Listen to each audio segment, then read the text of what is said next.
The blood on Katherine Emerson's torn sleeve told her the grizzly had been closer than she first thought, and the massive tracks stretching ahead through the mountain pass promised more danger with every step she took deeper into the Colorado wilderness in the summer of 1879. She pressed forward anyway, her horse having thrown her 2 miles back when the first bear crossed their path, leaving her alone and on foot with nothing but a small derringer and the fading afternoon light. The mining claim her father left her was somewhere in these mountains, and after traveling all the way from Philadelphia following his death, she refused to turn back now, bears or no bears. The tracks were enormous, each paw print sinking deep into the soft earth beside the narrow trail. Katherine counted at least 3 different sets, maybe 4, and her hands trembled as she gripped the pitiful excuse for a weapon in her pocket.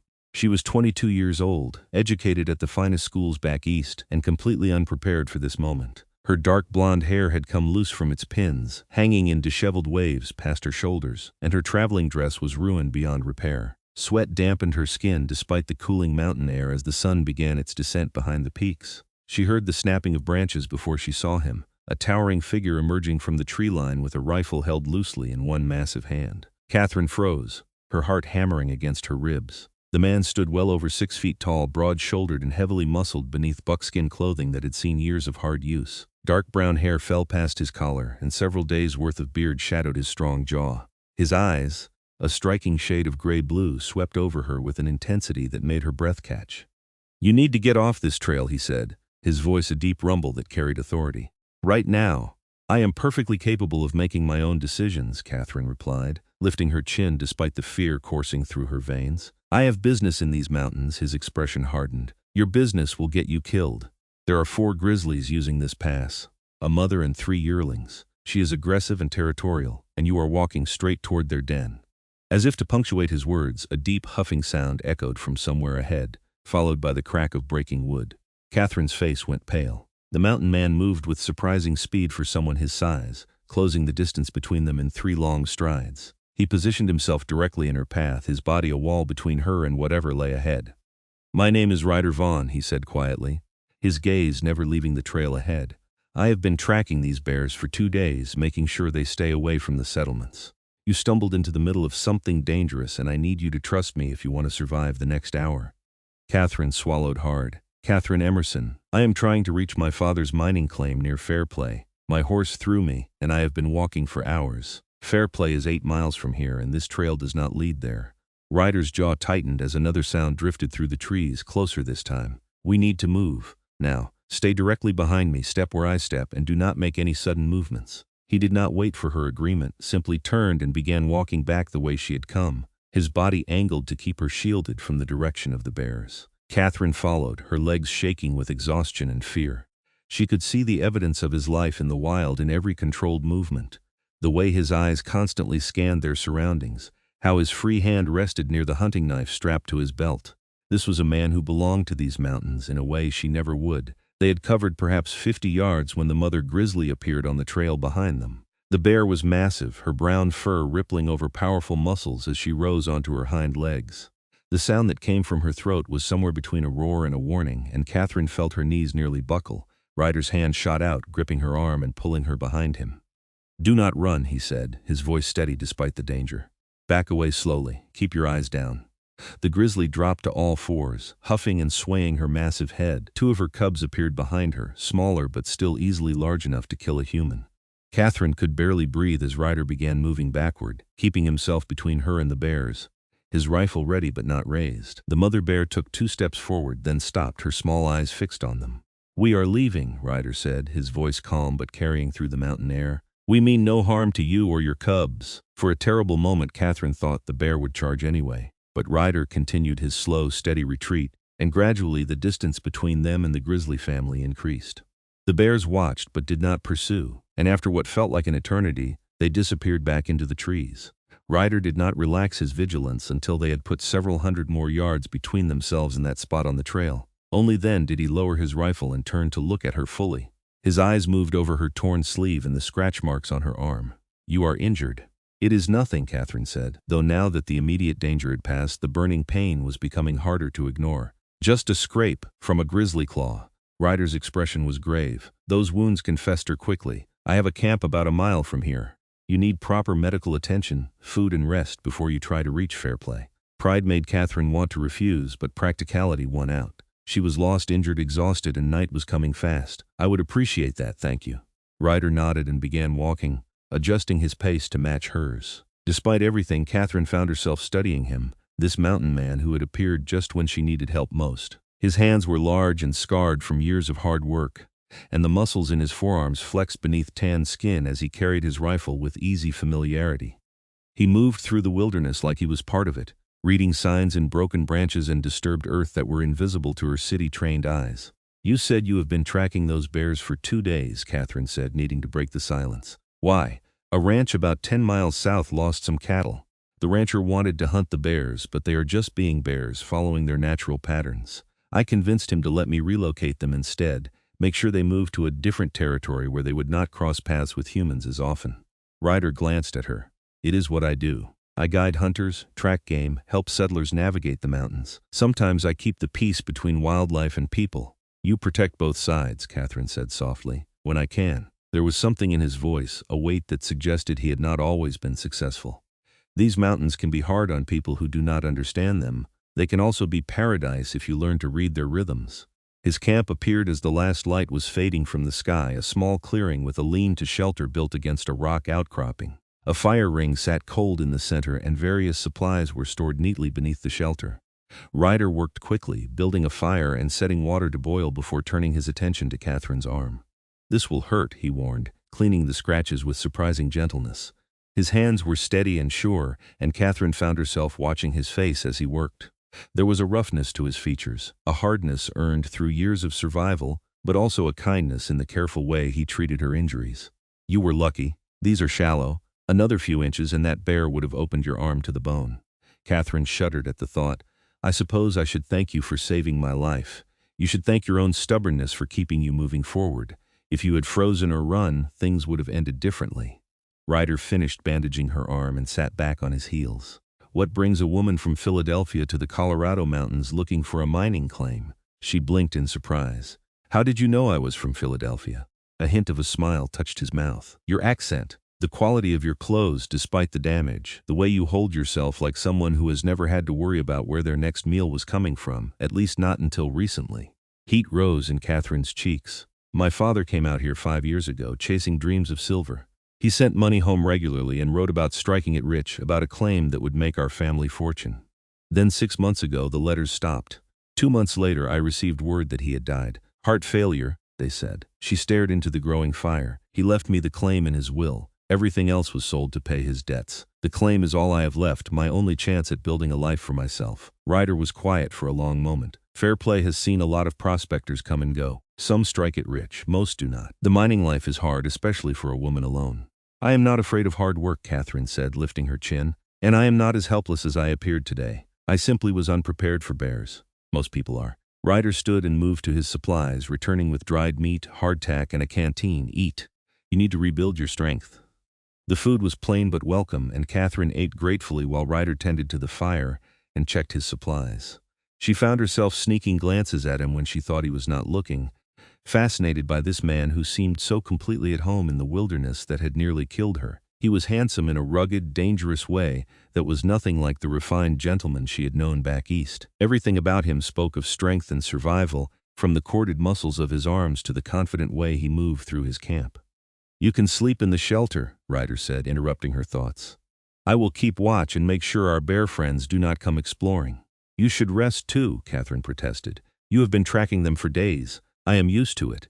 His gray-blue eyes met hers across the fire. Besides, I gave my word I would see you safe. That means making sure you survive the night. Something in his tone made Katherine's heart skip. There was a protectiveness in his words, a sense that once Ryder Vaughn made a promise, he would move mountains to keep it. She had never met a man quite like him, and despite their circumstances, she found herself drawn to him in a way that had nothing to do with her need for rescue. That night, lying in the shelter wrapped in a blanket that smelled of leather and wood smoke, Katherine listened to the sounds of the mountain darkness. Ryder sat by the fire, his rifle across his knees, a silent guardian between her and danger. She should have been terrified. Alone in the wilderness with a stranger, instead she felt safer than she had in months. When morning came, Ryder woke her with coffee brewed strong enough to strip paint, and more of the trail rations that were apparently his standard fare. The dawn light painted the mountains in shades of gold and rose, and Katherine caught her breath at the beauty of it. "It gets into your blood," Ryder said quietly, standing beside her and looking out at the vista. "The mountains, once you truly see them, really understand what they are, it becomes hard to live anywhere else." "Is that what happened to you?" Katherine asked.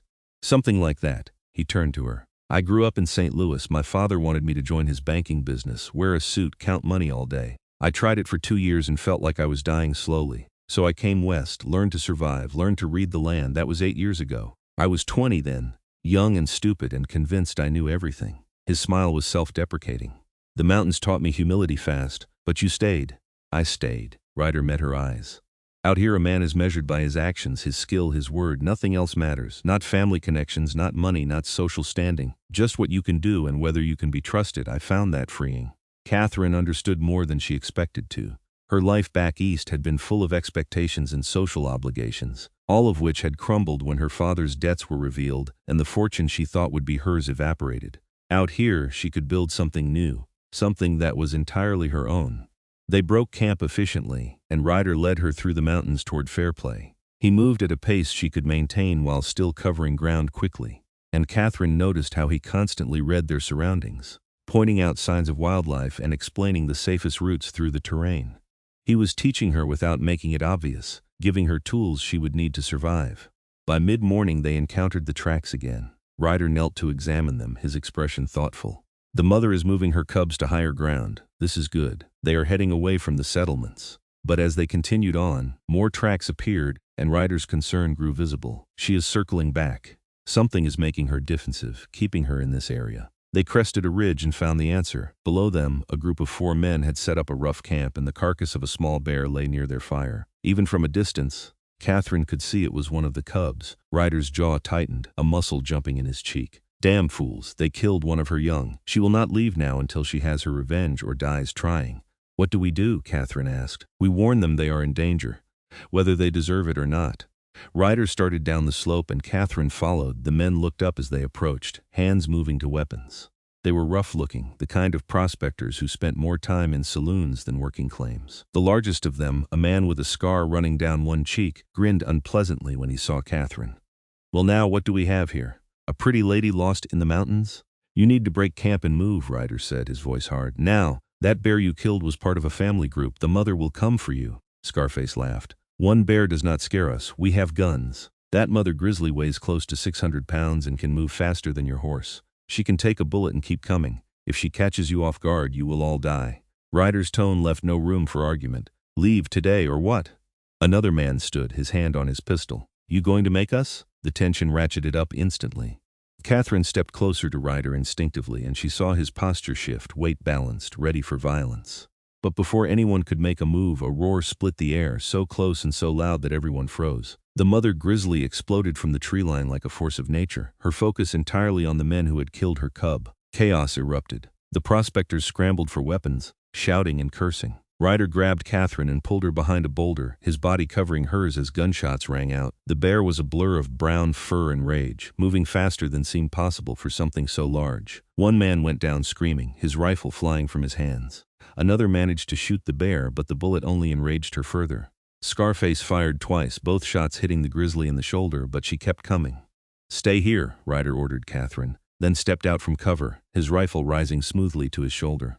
His shot cracked through the chaos, precise and controlled. The Grizzly stumbled, roaring in pain and fury. Ryder fired again, and this time the great bear fell, her massive body shuddering as life left her. The sudden silence was deafening. Smoke drifted from gun barrels, and the man the bear had struck lay motionless on the ground. Ryder walked forward slowly, checking to make sure the Grizzly was truly dead before turning to the injured prospector. He knelt beside the man, examining the deep claw marks across his chest and stomach. "He needs a doctor immediately," Ryder said. "Fairplay has one. Can you get him there?" Scarface nodded, his earlier bravado gone. "We will leave now. You should." Ryder stood, his expression cold with controlled anger. "You killed a cub for sport, drew in the mother, and now she is dead too. The other 2 cubs will likely not survive without her. 4 bears dead because you could not resist an easy target." The prospectors had nothing to say to that. They loaded their injured companion onto a horse and left quickly, avoiding Ryder's contemptuous gaze. When they were gone, Katherine emerged from behind the boulder, her legs shaking. You saved them, she said quietly. After what they did, you still saved them. I saved the bear the first time, Ryder said, staring down at the massive body with something like grief in his eyes. This time, I had no choice. She would have killed them all, and probably us too if we got in her way. But those men are right. I should have done more. Found a way to drive her off without killing her. Katherine moved to his side, touched by the pain in his voice. You did what had to be done. You tried to protect both the bears and those men. Their stupidity is not your fault. Ryder looked at her and something shifted in his expression. You are a surprise, Katherine Emerson. Most women from back east would be hysterical right now. Most women from back east have not had to rebuild their entire lives from nothing, Katherine replied. I learned to be stronger than I look. The corner of his mouth lifted in an almost smile. I am beginning to see that. They continued toward Fairplay, leaving the dead Grizzly behind with a sense of waste and sorrow. Ryder was quieter now, his earlier confidence shadowed by the necessary killing. Katherine wanted to comfort him but did not know how, so she simply walked beside him, offering her presence as support. The town of Fairplay appeared in the valley below as afternoon approached. A scattering of buildings clustered around a main street with the Colorado Peaks rising dramatically behind it. Smoke rose from chimneys, and even from a distance, Katherine could hear the sounds of industry. Hammers on anvils, the rumble of ore carts, men shouting. It is smaller than I expected, Katherine admitted. Most mining towns are, but Fairplay has staying power. The strikes here are solid, and the people have built real homes, not just temporary camps. It is a good place to settle if you can handle the winters. Ryder glanced at her. Your father's claim, do you know where it is located? The papers say it is 3 miles north of town, on Beaver Creek, claim number 73. Katherine pulled the worn documents from her bag. I was hoping someone in town could give me directions. Ryder's expression changed, something unreadable flickering across his face. I know that claim. I helped your father file it 4 years ago. Katherine stopped walking. You knew my father, James Emerson. He was a good man, earnest and hard-working. He believed in that claim completely. Ryder hesitated, choosing his words carefully. Katherine, I need to be honest with you. That claim never produced much silver. Your father worked it hard, but the vein was small and played out within a year. He should have moved on, tried elsewhere, but he was convinced there was more to find. The hope that had sustained Katherine for months crumbled like sand. So it is worthless. I did not say that. Ryder started walking again. The claim itself may not have much silver, but your father built a solid cabin on the property. There is good water, decent land. It could be a homestead, a place to build a life even if it is not a fortune. A homestead, not the wealth she had hoped for, but perhaps something more valuable. A home, a place that was truly hers. Katherine rolled the idea around in her mind as they descended into town. Maybe this was what her father had really left her. Not riches, but opportunity. Fairplay was bustling with activity. Prospectors and merchants and miners going about their business. The main street was lined with establishments typical of a mining town, saloons, a general store, an assay office, a boarding house. People stared at Katherine as she passed. Clearly noting her Eastern clothing and travel-worn appearance, Ryder led her to the boarding house, a 2-story wooden structure that looked sturdy and well-maintained. Mrs. Chen runs this place. She is tough but fair, and she does not tolerate troublemakers. You will be safe here while you figure out your next steps. The proprietor turned out to be a middle-aged Chinese woman with sharp eyes and a no-nonsense demeanor. She looked Katherine over thoroughly before quoting a price for a room and meals. It was more than Katherine wanted to spend, but she had little choice. I will take you out to your father's claim tomorrow, Ryder said as Mrs. Chen showed Katherine to a small but clean room. You should rest today. Let your arm heal. The property is not going anywhere. Katherine turned to face him, suddenly aware that once they parted ways, she might not see him again. The thought caused an unexpected pang of loss. Thank you, Ryder, for everything. You saved my life more than once today. You would have managed, he said, but there was warmth in his eyes. You are tougher than you think. He left before she could respond, his tall figure disappearing down the stairs with that easy, controlled grace she was beginning to recognize.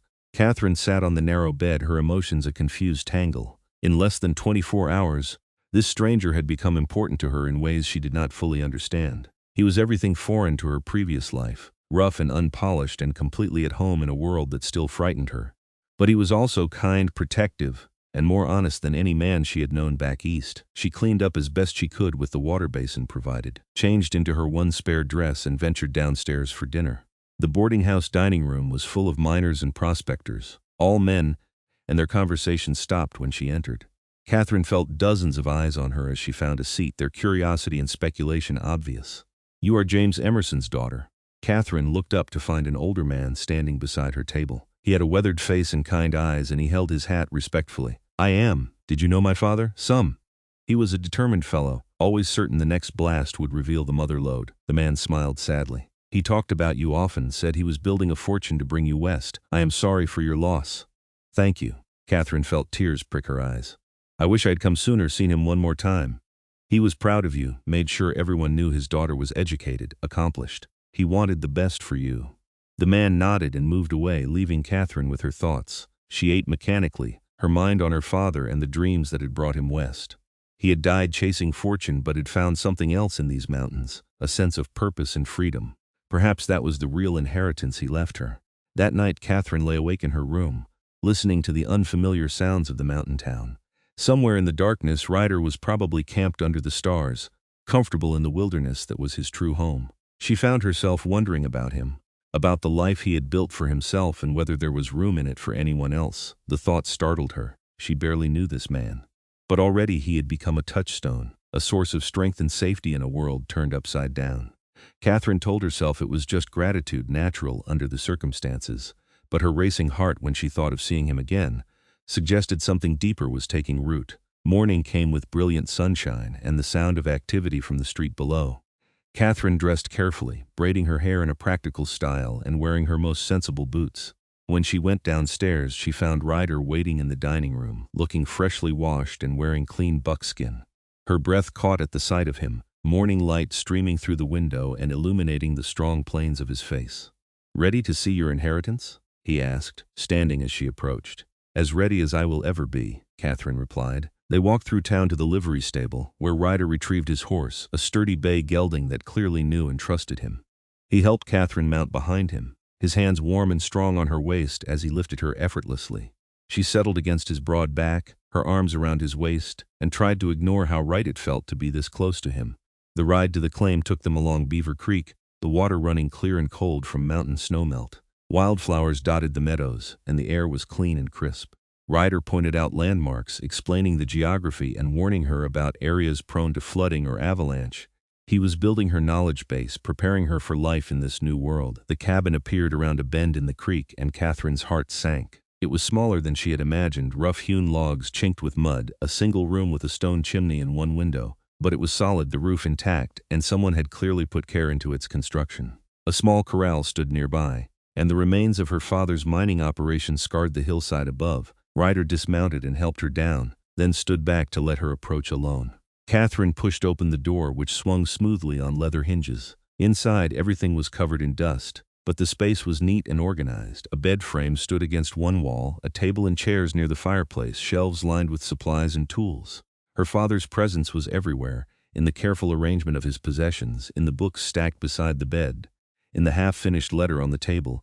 Katherine picked up the letter with shaking hands. It was addressed to her, dated 3 days before his death.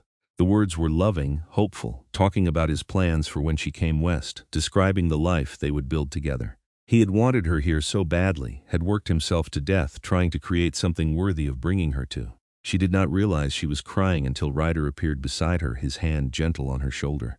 "He loved you very much, I know," Katherine whispered.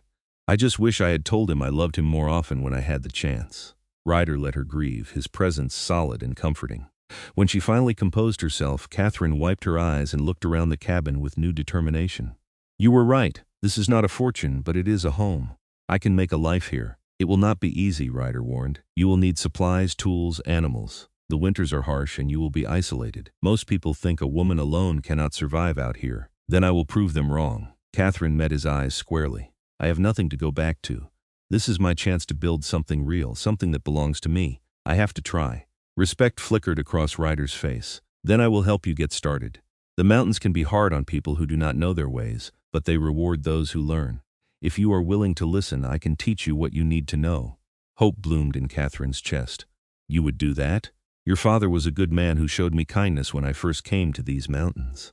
Helping his daughter is the least I can do to honor his memory." Ryder's gray-blue eyes held hers. "Besides, I find myself curious to see if you are as determined as you claim." There was a challenge in his words, but also warmth. Katherine felt heat rise in her cheeks under his steady gaze. "I will not let you down. I do not think you could if you tried," Ryder said softly.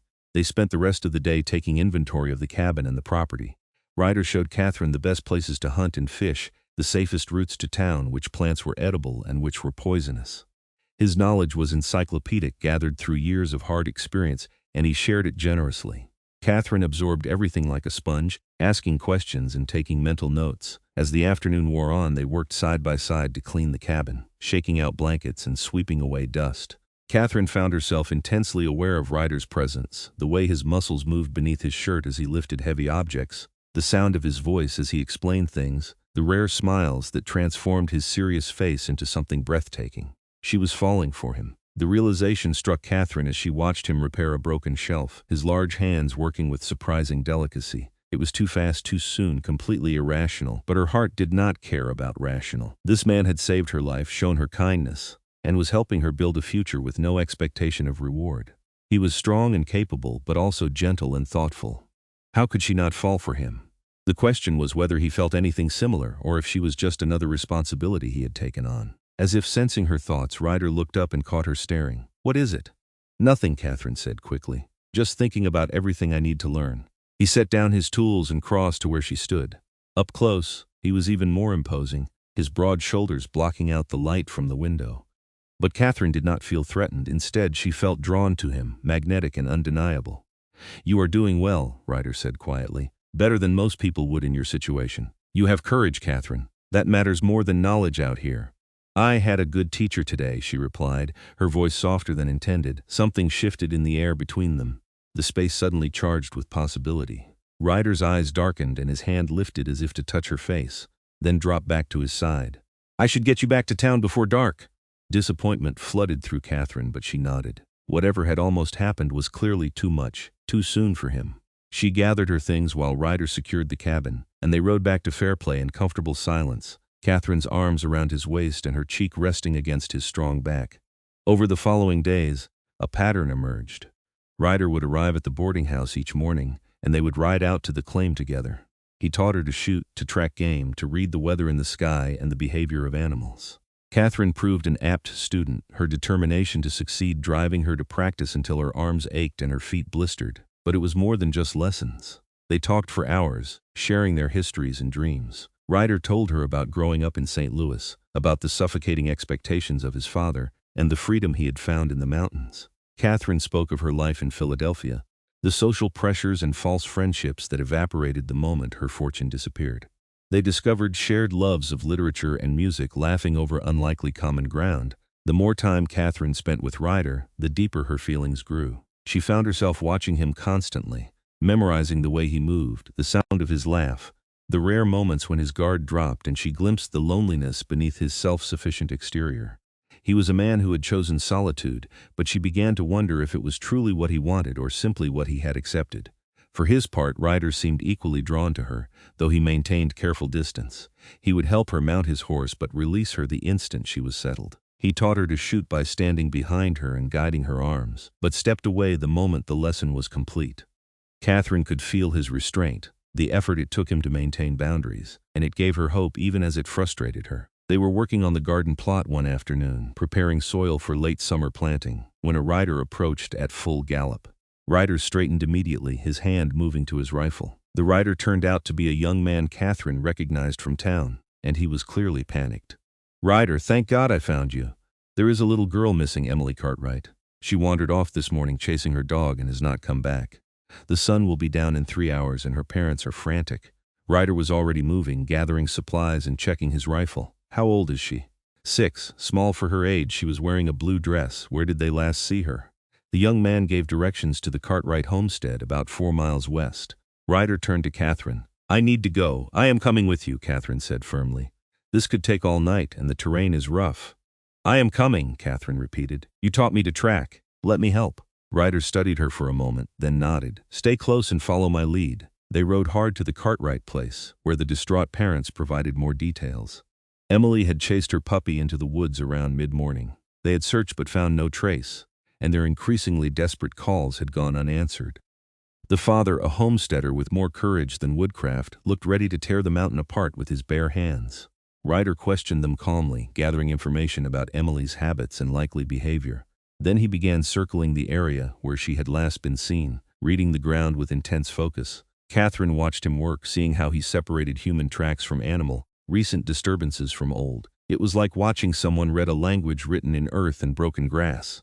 There, Ryder said finally, pointing to small footprints heading upslope into heavier timber. She went this way, following the dog. The tracks are several hours old. They set off into the forest, Ryder in the lead and Katherine close behind. The terrain grew steeper and more difficult, heavy underbrush catching at their clothing. Ryder moved with certainty, occasionally kneeling to examine broken twigs or disturbed leaves. Once he found a small piece of blue fabric caught on a thorny bush, and his pace quickened. The sun was sinking toward the horizon when they heard barking.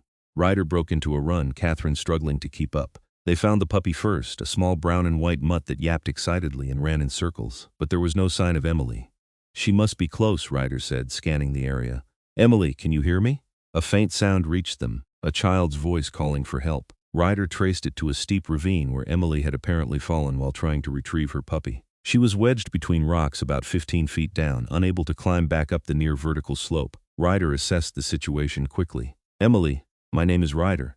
I am going to come down and get you, all right? But I need you to stay very still." The child's tear-stained face appeared in the gap between rocks. "I am scared. I know, sweetheart, but you are very brave, and we are going to have you home soon." Ryder handed his rifle to Katherine. "If I fall, go back and get help. Do not try to climb down yourself." Before Katherine could protest, he was descending the ravine using roots and cracks in the rock face for handholds. It looked impossibly dangerous, and Katherine's heart lodged in her throat as she watched. But Ryder moved with the confidence of long practice, and within minutes he reached Emily. Getting her back up was trickier. The child was frightened and tired, barely able to help herself. Ryder secured her against his chest with his belt, then began the climb back up with one arm effectively useless. Katherine watched in agonized suspense as he inched upward, muscles straining, his face set in concentration. When he finally reached the top, Katherine grabbed Emily and pulled her to safety. The child immediately burst into tears, clinging to Katherine with desperate strength. Ryder hauled himself over the edge and lay on the ground for a moment, breathing hard. "Are you hurt?" Katherine asked, keeping one arm around Emily while reaching for Ryder with the other hand. "Just tired," he said, sitting up. "Let me check our patient." Emily had some scrapes and bruises, but nothing serious. She clutched her puppy, who had somehow managed to climb out on its own, and cried for her parents. Ryder lifted her onto his shoulders, and they started back down the mountain as the last light faded from the sky. The reunion at the Cartwright homestead was tearful and joyous. Emily's parents could not stop thanking them, pressing food and offers of payment on Ryder, who refused everything except some coffee and bread. Katherine saw the exhaustion in his face and the careful way he moved, signs of the physical toll the rescue had taken. It was full dark when they finally left, Ryder insisting on returning Katherine to town before seeking his own rest. They rode slowly, both too tired to talk much. Katherine's arms around his waist felt natural now, like they belonged there, and she rested her head against his back and let herself enjoy the moment. At the boarding house, Ryder helped her down and stood looking at her for a long moment. "You did well today. You kept calm and let me work without interference. That takes discipline." "I trust you," Katherine said simply. "You know what you are doing. Trust is dangerous in the mountains. It can get you killed, or it can save lives like it did today." Katherine stepped closer, emboldened by darkness and fatigue. "You saved that child, Ryder. You are a good man." He looked away, uncomfortable with the praise. "I just did what needed doing." "No," Katherine said softly. "You did more. You always do more." Ryder's eyes came back to hers, and in the dim light spilling from the boarding house windows, Katherine saw something raw and wanting in their depths. "Katherine." "Yes?" He lifted his hand to her face, his palm rough and warm against her cheek. "I should not. You deserve someone who can give you stability, security.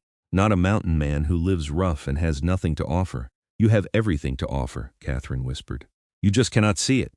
For a moment she thought he would kiss her. She could see the desire in his face, the war between wanting and restraint. But then he dropped his hand and stepped back. "Good night, Katherine. I will see you tomorrow." He left before she could respond, melting into the darkness like he was part of it. Katherine stood alone on the steps, her heart aching with longing and confusion. She knew he felt something for her. She had seen it in his eyes, felt it in the gentleness of his touch. But something was holding him back, some belief that he was not worthy or that she deserved better. She would have to prove him wrong. The next morning, Katherine dressed with particular care and was waiting when Ryder arrived. If he was surprised by her determination, he did not show it. They rode out to her claim as usual, but today Katherine had plans beyond the normal routine. "I want to learn to fish," she announced as they dismounted. Ryder looked at the creek flowing past the property. "All right, the trout are running well this time of year." He produced fishing line and hooks from his seemingly endless supply of equipment and showed her how to tie a proper knot, how to read the water to find where fish liked to hide, how to set the hook and play the line. Katherine proved less adept at fishing than shooting, losing several fish before finally landing a rainbow trout that made Ryder laugh with genuine delight. "Well done, that is a nice one." Katherine held up her prize triumphantly, thrilled by his approval. They caught 3 more between them, and Ryder showed her how to clean and prepare them. As the fish cooked over a fire outside the cabin, Katherine made coffee and brought out some fresh bread she had purchased in town. They ate sitting on the ground, the afternoon sun warm and the sound of the creek a peaceful backdrop. Katherine studied Ryder's profile, the way contentment softened his features. He belonged here in the wilderness, part of the landscape in a way she was only beginning to understand. "Tell me about your family," Katherine said. "Your parents, do you ever see them?" Ryder's expression closed slightly. "I have not been back to St. Louis in 5 years. My father and I did not part on good terms. He saw my leaving as a rejection of everything he had built, a betrayal. My mother writes sometimes, but I can tell it hurts her that I am not there. Do you regret it?" "Some days, but mostly no. I could not be who my father wanted me to be without losing myself entirely." Ryder looked at her. "What about you? Any family back in Philadelphia?" "Just some distant cousins who made it clear I was no longer welcome once the money was gone. Funny how quickly people disappear when you cannot benefit them anymore." Katherine smiled without humor. "My mother died when I was young. It was always just me and my father, and I think that is why his death hit me so hard. He was all I had." "You have yourself," Ryder said quietly. "That is more than many people can say." They sat in comfortable silence, and Katherine felt the rightness of this moment settle into her bones. This was where she was meant to be, in these mountains with this man. She just needed him to see it too. Over the following weeks, their relationship deepened. Ryder spent more and more time at the claim, helping Katherine make improvements to the property. They repaired the corral, expanded the garden, cut firewood for the coming winter. He taught her to ride better, to track deer, to read storm signs in the clouds. Katherine soaked up every lesson, determined to prove she could survive here. But there were other moments too, softer ones. Times when they would sit together watching the sunset paint the mountains gold and purple. Evenings when they would talk by the fire until the stars wheeled overhead. Moments when their hands would brush and linger, neither pulling away. The tension between them built slowly. Like water rising behind a dam, Katherine knew Ryder was fighting his feelings, convinced he had nothing to offer her. She tried to show him through actions rather than words. Her respect for his knowledge, her appreciation of his help, her growing ability to handle life in the mountains. She needed him to see her as a partner, not a responsibility. The breakthrough came on a sunny afternoon when they were working on the cabin roof, replacing damaged shingles. Katherine had climbed up to help, despite Ryder's protests, and they worked side by side, hammering and fitting. She was focused on her task when her foot slipped on the steep pitch. Katherine felt herself falling backward, the ground rushing up to meet her. But before she could cry out, Ryder moved, his arm locking around her waist and pulling her against his chest. They teetered on the edge for a heart-stopping moment, then Ryder's weight carried them forward, back onto the solid roof. They ended up tangled together, Ryder on his back with Katherine sprawled across his chest. His heart thundered beneath her ear, and his arms were wrapped tight around her. For a long moment, neither moved, both breathing hard from fear and adrenaline. "Are you hurt?" Ryder asked, his voice rough. "No, you caught me." Katherine lifted her head to look at him. "You always catch me." His eyes met hers, gray-blue and intense, and this time there was no restraint, no pulling away. "Katherine, I cannot keep doing this." "Doing what?" "Pretending I do not feel what I feel. Pretending you are just someone I am helping out of obligation." His hand came up to cup her face. "You have gotten under my skin, into my head. I think about you constantly. When I am not with you, I am counting the hours until I see you again, and it scares the hell out of me." Katherine's heart soared. "Why does it scare you?" "Because I have nothing to give you. I live rough, move with the seasons, own nothing but what I can carry. You deserve a house in town, security, a man who can provide comfort and stability." "I deserve to choose for myself," Katherine said fiercely. "And I choose you, Ryder Vaughn. I choose this life, these mountains, all of it.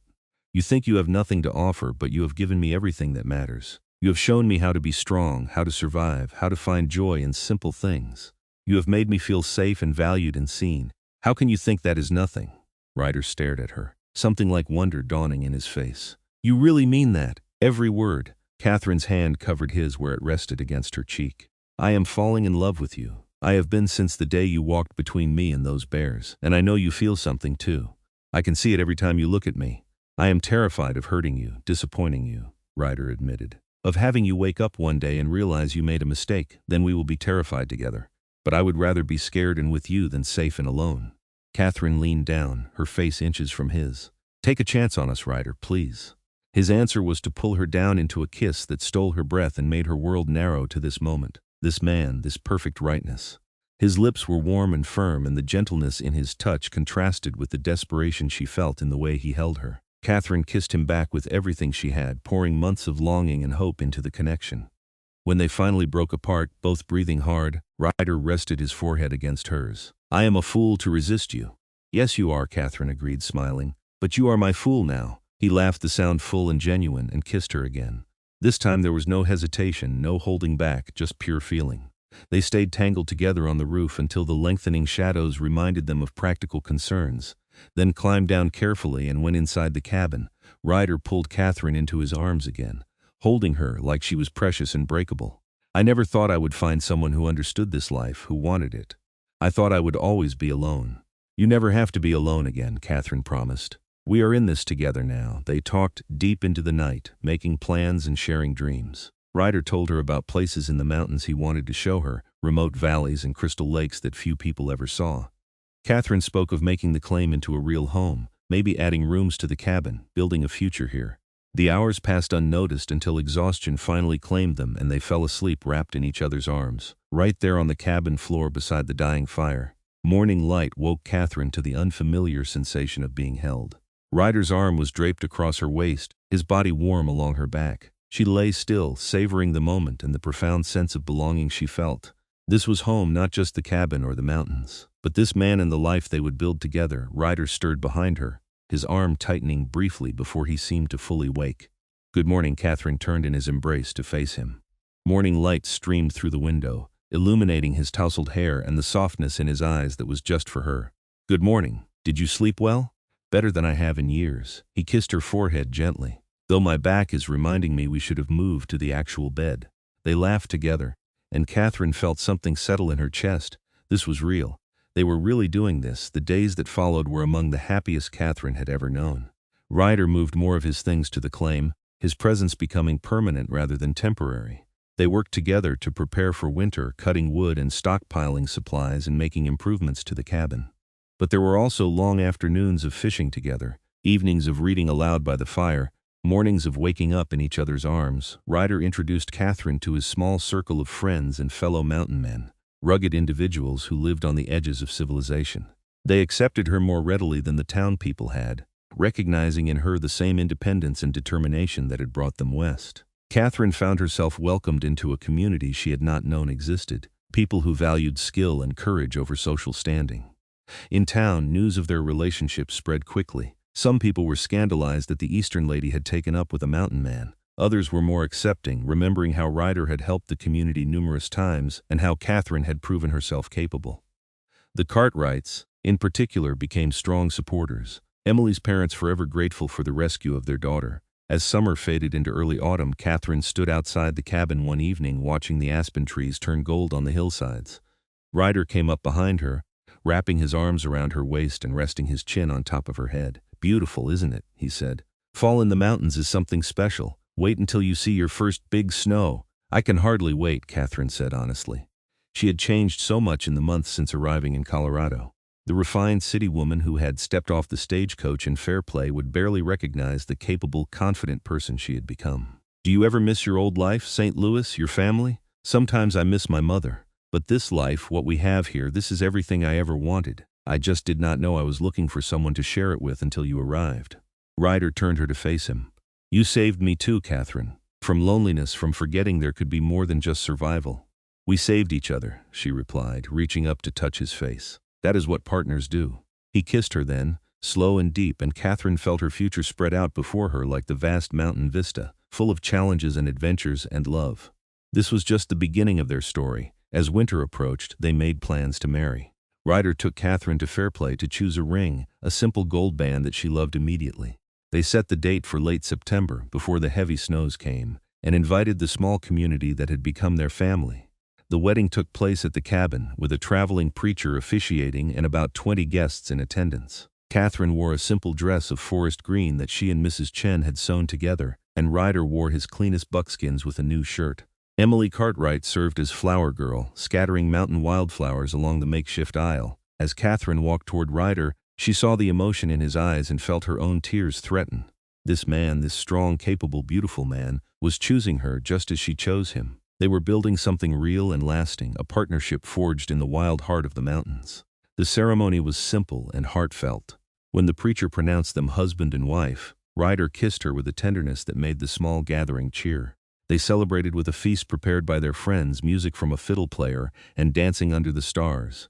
That night, alone in their cabin, Ryder carried Katherine over the threshold and set her down gently. "Welcome home, Mrs. Vaughn." "I have been home since the day I met you," Katherine replied. "I just did not realize it yet." They stood together looking out at the moonlit mountains, arms around each other, and Katherine felt complete. The path that had brought her here had been hard, marked by loss and fear and uncertainty. But it had led her to this moment, to this man, to this life. She would not change a single step. The winter that followed was harsh but wonderful. Ryder taught Katherine to ski using homemade equipment, and they explored the snow-covered landscape together. Trapped inside during blizzards, they played cards and read and talked endlessly, learning all the small details of each other's lives. Katherine discovered that Ryder sang beautifully, old ballads and folk songs, and she would listen for hours while he worked. Ryder learned that Katherine could draw with surprising skill, and she filled pages with sketches of the mountains and wildlife. Spring arrived in a rush of melting snow and wildflowers. Katherine planted her garden with Ryder's help, using seeds she had carefully saved and traded for. The claim would never make them rich in silver, but it was providing a good life in other ways. They sold excess vegetables and fish in town, and Ryder continued to take guiding jobs, though he never left for more than a few days at a time. On a warm afternoon in late May, Katherine discovered she was pregnant. The realization hit her with joy and terror in equal measure. She waited until evening to tell Ryder, nervous about how he would react. They were sitting outside watching the sunset when she finally worked up the courage. "Ryder, I have something to tell you." He looked at her, immediately alert to her serious tone. "What is it? Are you all right?" "I am fine. Better than fine, actually." Katherine took his hand and placed it on her still flat stomach. "We are going to have a baby." For a moment Ryder just stared at her, his expression unreadable. Then his face transformed joy and wonder, lighting him from within. "A baby? You are sure?" "As sure as I can be. I think it will be born sometime in January." Katherine searched his face anxiously. "Are you happy?" "Happy?" Ryder pulled her into his arms, holding her tight. "Katherine, I am terrified and thrilled and amazed all at once. A baby, our baby." He pulled back to look at her, his hands framing her face. "You have given me everything, a home, a partner, and now this. I never thought I could have this kind of life." Katherine's relief was profound. "We are going to be parents. We have to figure out so much, prepare properly. What if I do something wrong? Then we will figure it out together, just like we do everything else." Ryder kissed her forehead. "We will make mistakes, but we will learn. Our child will grow up loved and safe, surrounded by these mountains and taught to respect the land. That is more than most children get." They spent the evening making plans, Ryder already thinking about expanding the cabin and making sure they had everything they would need for a baby. His protective instincts, already strong when it came to Katherine, amplified tenfold with this news. She found it endearing and occasionally frustrating as he tried to prevent her from doing anything remotely strenuous. "I am pregnant, not made of glass," Katherine protested when he insisted on carrying water from the creek. "Women have been doing regular work throughout pregnancy since the beginning of time. Other women are not carrying my child," Ryder replied stubbornly. "Let me help. It makes me feel useful." Katherine relented. Understanding this was his way of processing the overwhelming news. They worked together through the summer, preparing for their growing family. Ryder built a cradle with his own hands, carving intricate designs into the wood. Katherine sewed tiny clothes and blankets, marveling at how small everything was. Her pregnancy progressed smoothly, though the morning sickness in the early months was challenging. Ryder proved surprisingly adept at supporting her through the difficult times, holding her hair when she was sick and making sure she ate properly. The mountain man, who had been so certain he had nothing to offer, turned out to be exactly what Katherine needed. As her belly swelled with their child, Katherine found herself falling even more deeply in love with her husband. He talked to the baby constantly, telling stories and singing songs, his big hand resting gently on her stomach. He became even more protective, checking on her constantly and worrying about everything from the weather to wild animals. Winter arrived early that year, and by December Katherine was large and uncomfortable, ready for the baby to arrive. Ryder had arranged for Mrs. Chen to come stay with them as the due date approached, the older woman being experienced with childbirth. He also made sure they were fully stocked with supplies in case a blizzard trapped them for an extended period. Their son was born on a snowy night in mid-January, arriving after a long and difficult labor that left Katherine exhausted but exhilarated. Ryder was there through all of it, holding her hand and encouraging her, his face pale but determined. When the baby finally emerged, wailing lustily, and Mrs. Chen placed him in Katherine's arms, Ryder wept openly. "He is perfect," Ryder whispered, touching the baby's tiny hand with one finger. "Look at him, Katherine. We made this perfect little person." "What should we name him?" Katherine asked, studying her son's red face and shock of dark hair. "I was thinking James, after your father, if that is all right with you." Fresh tears spilled down Katherine's cheeks. "James Vaughn, it is perfect." They named him James Robert Vaughn, giving him Ryder's middle name as well, and from the moment he entered the world he owned his parents completely. Ryder took to fatherhood with the same intense focus he brought to everything, learning to change nappies and soothe a crying baby with determination. Katherine watched him hold their son with such gentleness, this big, powerful man cradling something so tiny and fragile, and felt her heart would burst. The first months were exhausting, filled with sleepless nights and endless feedings, but also moments of profound joy. James's first smile, the way he tracked them with his eyes, the feel of his small weight in their arms, all of it was magical. Ryder built an addition onto the cabin, giving them more space and a separate room for the baby. He hunted and fished and worked his guiding jobs with renewed purpose. Driven to provide for his family, spring arrived again, and Katherine took James outside to see the wildflowers and feel the sunshine.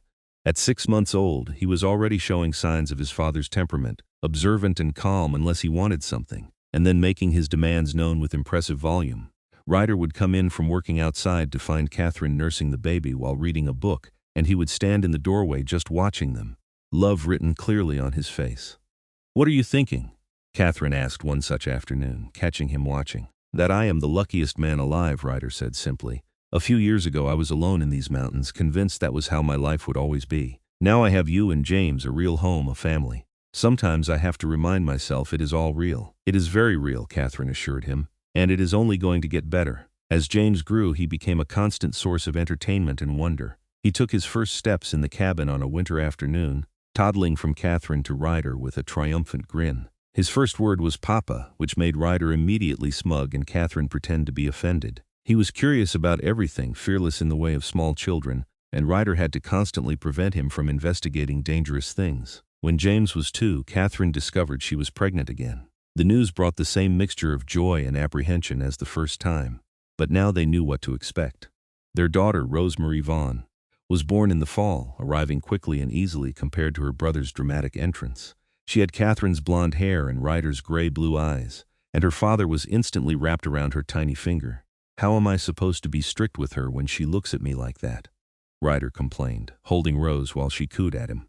"You will figure it out," Katherine said, laughing. "Though I suspect our daughter is going to have you completely under her spell. She already does." Ryder admitted, kissing Rose's forehead. Life settled into a rhythm of seasons and growth. The children thrived in the mountain environment, learning to ski and fish and respect the wilderness from an early age. Ryder taught James to track and identify plants, while Katherine worked with both children on reading and writing. They were building their own small world, separate from but connected to the larger community of Fairplay. The town had grown in the years since Katherine first arrived, becoming more established and prosperous. Ryder and Katherine were respected members of the community now, known for their self-sufficiency and willingness to help neighbors. Ryder still worked as a guide and tracker, and Katherine had started selling her drawings to tourists who visited the area. Between their various enterprises and the productive garden, they lived comfortably if not luxuriously. When James was 5 and Rose was 3, Katherine brought up the idea of having more children.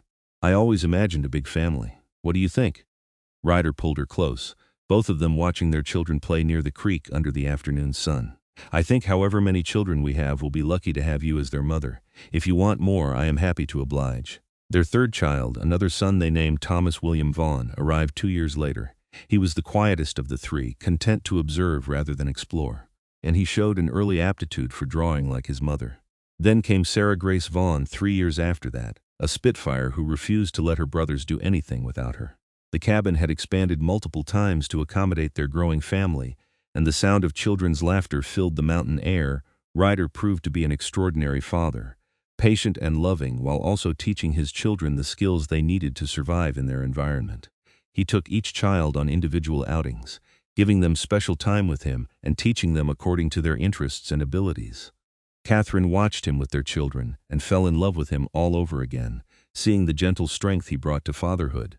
Years passed in a blur of seasons and milestones.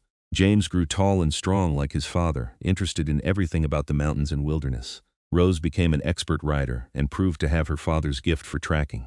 Thomas surprised everyone by showing an interest in music, and Ryder traded for a fiddle that the boy taught himself to play. Sarah insisted on learning everything her brothers learned, refusing to be left behind because she was younger or a girl. Katherine looked back on her arrival in Colorado, that frightened woman walking alone through grizzly-marked trails, and marveled at how far she had come. She had built a life beyond anything she imagined, found love deeper than she knew possible, and created a family that filled every corner of her heart. One evening, when the children were finally all asleep and the cabin was quiet, Katherine and Ryder sat outside watching the stars. She leaned against his shoulder, his arm around her waist, both of them comfortable in the familiar silence. "Do you remember the day we met?" Katherine asked. "When you walked between me and those grizzly bears. I remember thinking you were either very brave or very foolish to be out there alone." Ryder's voice rumbled through his chest. "I had no idea you would end up changing my entire life. You saved me that day, in more ways than just from the bears." Katherine tilted her head to look at him. "You showed me how to be strong, how to build something real. You gave me everything." "We gave each other everything," Ryder corrected. "You brought light and love into a life that had become too solitary. You made me want more than just survival. You made me want a future, and what a future we have built." Katherine gestured to the cabin, warm light glowing from the windows, their children safe and sleeping inside. 4 beautiful children, a home, a life filled with purpose and love. "This is more than I ever dreamed of having. It is everything I never let myself dream about," Ryder said quietly. "But it is real and it is ours, and I thank God every day that you walked into my mountains." They sat together under the vast Colorado sky, 2 people who had found each other against all odds and built something beautiful from the raw materials of courage and love. The mountains rose around them, eternal and watchful, witnesses to the life they had created in the wilderness. Inside the cabin, James stirred in his sleep and mumbled something about fishing. Rose sighed and rolled over, her blonde hair spread across the pillow. Thomas's hand dangled over the edge of his bed, relaxed in deep sleep. Sarah had somehow ended up sideways in her small bed, one leg sticking out from under the covers. Their children, the future they had made together, safe and loved and growing strong in the heart of the mountains. Katherine thought about the grizzly tracks that had lined the trail that day so long ago, the danger she had faced, and the mountain man who had walked between her and every threat. Ryder had been her protector, her teacher, her partner, and ultimately the love of her life. He had shown her a world she never knew existed, and helped her find strength she had not known she possessed. "I love you," Katherine said softly, "more than I can ever properly express." "I know," Ryder replied, pulling her closer. "Because I feel the same way. You are my heart, Katherine. You and our children, this life we have built, it is everything." They stayed outside until the cold drove them in, then climbed into their bed and held each other as they had every night for years. Tomorrow would bring new challenges and adventures, seasons would turn, children would grow, and life would continue in its beautiful, unpredictable way. But they would face it all together, partners in every sense of the word. The morning sun rose over the mountains, painting the peaks in shades of gold and pink. Smoke rose from the cabin chimney as Katherine started breakfast, the familiar sounds of a family waking filling the space. Ryder came in from checking the animals, stamping snow from his boots and bringing the scent of pine and cold air with him. James and Rose raced to help with morning chores, arguing good-naturedly about whose turn it was to feed the chickens. Thomas sat by the window drawing, capturing the sunrise in careful pencil strokes. Sarah climbed into her father's lap, demanding a story before breakfast. This was their life, built from courage and determination and love that had started with a mountain man walking between a woman and danger. It was not always easy, the mountains demanding constant respect and hard work. But it was real and honest and filled with joy, a life they had chosen and fought for and would defend with everything they had. Katherine looked around the cabin at her family, at the life they had built together, and felt complete. She had come to Colorado looking for a mining claim and found instead a fortune beyond measure. Not silver or gold, but something infinitely more valuable. A home, a family, and a love that would endure through every season, every challenge, every year of their lives together. Years continued to pass, each bringing new experiences and growth. The children grew tall and capable, learning the lessons their parents taught about respecting the land and each other.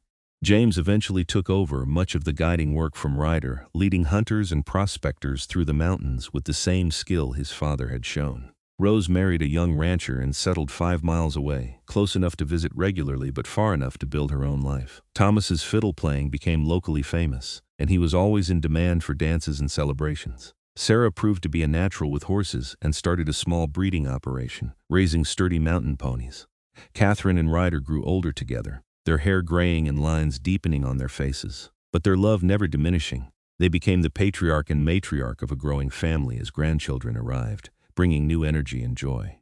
The original cabin had been expanded so many times it was now a sprawling home, large enough to hold family gatherings where 3 generations would crowd around the table. On warm summer evenings, Ryder would tell the grandchildren stories of the old days, of tracking bears and rescuing lost children and surviving harsh winters.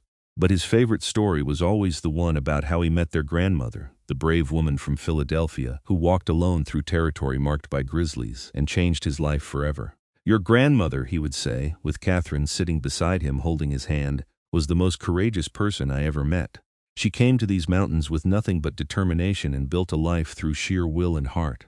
She saved me as surely as I saved her that day, and everything good in my life flows from the moment our paths crossed."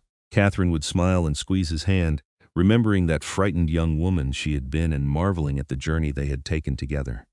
The mountains had tested them, shaped them, and ultimately blessed them with a life rich in meaning and connection. When Ryder was in his 70s, he slowed down considerably, his body finally showing the effects of decades of hard mountain living. But his mind stayed sharp, and his love for Katherine never wavered. She cared for him as he had once cared for her, their roles reversed but their partnership unchanged. They would sit together on the porch of their cabin, watching the mountains they both loved, holding hands and speaking little because words were no longer necessary.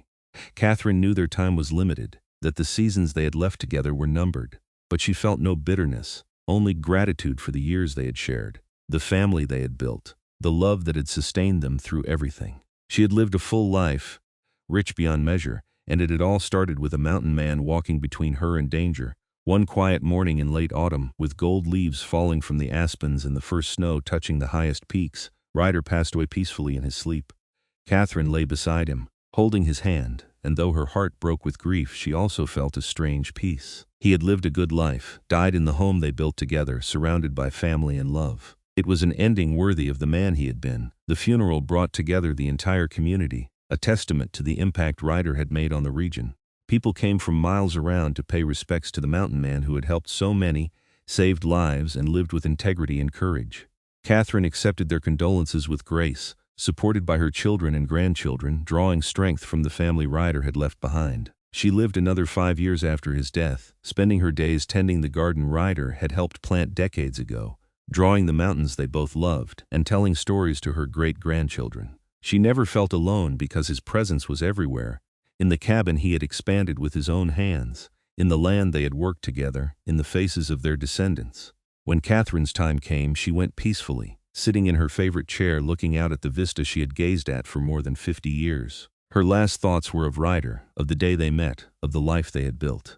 And as she closed her eyes for the final time, she could have sworn she felt his hand take hers, leading her forward into whatever came next.